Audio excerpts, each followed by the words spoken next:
Pak Susi, menarik nih jika kita akhirnya sama-sama mengetahui bahwa pertumbuhan ekonomi kita tumbuh di luar ekspektasi begitu ya Pak.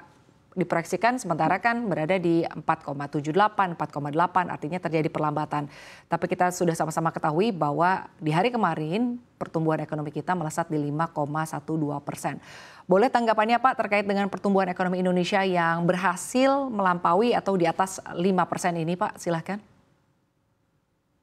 Ya, terima kasih Mbak Sinta. Jadi kemarin BPS sudah menyampaikan rilis terkait dengan pertumbuhan ekonomi PDB kita untuk kuartal 2 tahun 2025. Kita bersyukur kemarin angkanya cukup bagus di 5,12%. Ini menandakan bahwa ekonomi kita di tengah ketidakpastian global masih mampu bertahan dan tumbuh cukup baik, dan saya kira ini merupakan satu momentum yang baik untuk menjaga akselerasi ke depan karena target ke depan lebih tinggi lagi dan ketidakpastian global masih terus berlanjut, sehingga ini momen awal bagi kita. Pertumbuhan 5,12 ini kita terus jaga dan dorong akselerasinya terutama ke depan.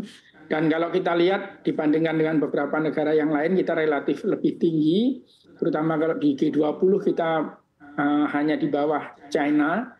Namun demikian yang perlu kita lihat dari beberapa faktor di globalnya sendiri, kita masih perlu banyak antisipasi.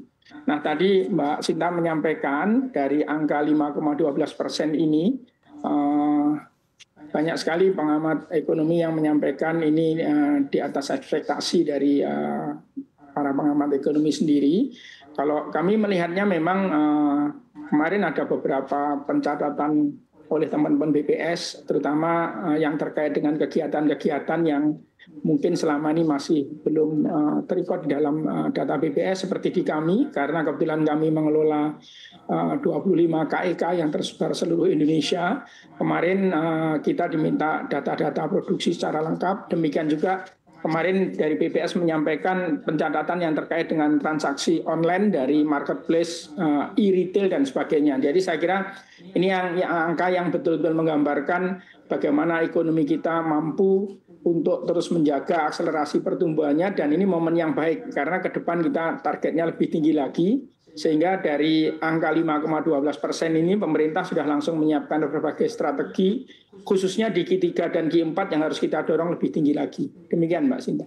Baik Pak, tapi ini kan menarik ya Pak, jika kita lihat daya beli masyarakat sebetulnya saat ini sedang tidak baik-baik saja begitu ya Pak ya, terjadi penurunan daya beli begitu. Tapi kalau kita lihat datanya ternyata memang berhasil melampaui di atas 5% Pak. Artinya ada faktor-faktor kunci apa lagi Pak yang menyebabkan pertumbuhan ekonomi kita membaik jika dibandingkan dengan negara-negara tetangga. Seperti misalnya tadi Malaysia dan Singapura bahkan berada di bawah Indonesia Pak. Ini menarik Pak. Ya, saya kira kalau selama ini beberapa negara ASEAN tadi yang Singapura, Malaysia rata-rata memang di bawah pertumbuhan ekonomi kita. Namun kalau kita lihat beberapa data yang kemarin sudah disampaikan oleh BPS maupun Pak Menko dan para menteri terkait, sebenarnya sangat mengkonfirmasi, terutama kalau kita lihat dua komponen utama pertumbuhan kita yang terkait dengan konsumsi dan investasi atau PMTB. Dari konsumsi, saya kira dengan pertumbuhan konsumsi kita yang kemarin cukup tinggi di 4,97%, ini naik dari kuartal 1 kemarin yang 4,95%, karena share-nya paling besar adalah konsumsi, berarti ini sangat mempengaruhi sekali beberapa komponen pertumbuhan ekonomi yang lain. Beberapa angka yang bisa kita lihat, saya kira dari indeks penjualan eceran real, kemarin juga masih tumbuh di 1,19%. Kemudian impor barang konsumsi yang juga tumbuh di atas 7%, kemarin tumbuh 7,6%. Dan yang paling kita lihat kemarin, indikator yang bisa meyakinkan kita bahwa transaksi untuk mendorong konsumsi ini masih terus berjalan. Kita lihat kemarin transaksi uang elektronik, baik melalui uang elektronik, kartu kredit, debit, dan sebagainya, ini tumbuh cukup tinggi di 6,26% selama kuartal 2 kemarin.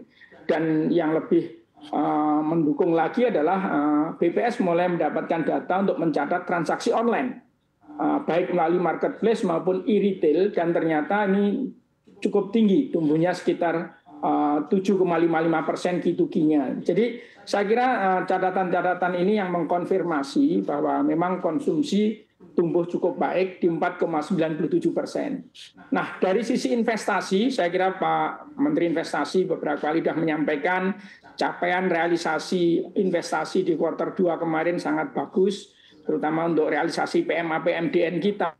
Kemarin double digit tumbuhnya dibandingkan tahun lalu 11,51%, sehingga ini mendorong betul komponen PMTB investasi karena realisasi PMA PMDN kuartal 2 yang sangat baik.